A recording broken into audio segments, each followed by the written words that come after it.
কোচবিহার থেকে দাসপুরে প্রেমিকার সঙ্গে দেখা করতে এসে প্রত্যাখ্যাত প্রেমিক অসুস্থ হয়ে পড়লেন। নমস্কার, স্থানীয় সংবাদের ডিজিটাল মিডিয়ায় আমি কেয়া মণ্ডল চৌধুরী। নমস্কার, স্থানীয় সংবাদের ডিজিটাল মিডিয়ায় কেয়া মণ্ডল চৌধুরীর রিপোর্টের সংবাদ পাঠিয়ে আমি মন্দিরা মাঝি। ফেসবুকে প্রেমের টানে কোচবিহার জেলা থেকে পশ্চিম মেদিনীপুরের দাসপুরে ছুটে এসেছিলেন এক যুবক। যুবকের নাম সুজল দাস।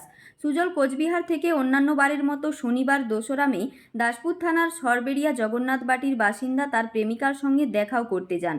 কিন্তু প্রেমিকা এবার তাকে পাত্তা না দেওয়ার ফলে তিনি সেই শখ সামলাতে না পেরে অসুস্থ হয়ে পড়েন।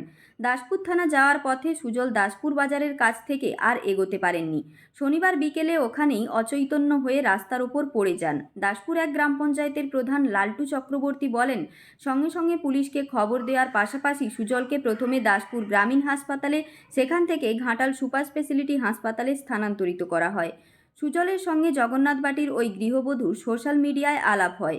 এর আগেও সুজল বহুবার প্রেমিকার সঙ্গে কোচবিহার থেকে দেখা করতে এসেছিলেন। তিনি জানতেন তার প্রেমিকা আগে থেকেই বিবাহিত এবং তার 2টি সন্তান রয়েছে।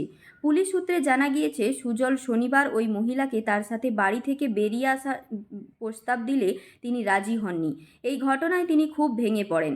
বিষয়টি তিনি থানায় জানানোর জন্য দাসপুরগঞ্জে আসেন, কিন্তু সেখান থেকে চলে আসার পর দাসপুর বাজারে আসার পর তিনি আর এগোতে পারেননি।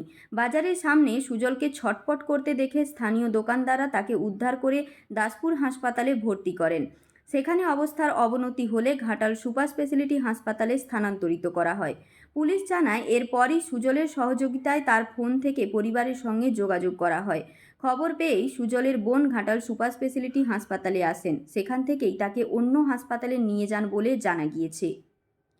ঘাটাল মহকুমার সমস্ত খবরের আপডেট পেতে স্থানীয় সংবাদের ফেসবুক পেজ, ইউটিউব চ্যানেল এবং www.ghatal.net এর সঙ্গে যুক্ত থাকুন। নমস্কার।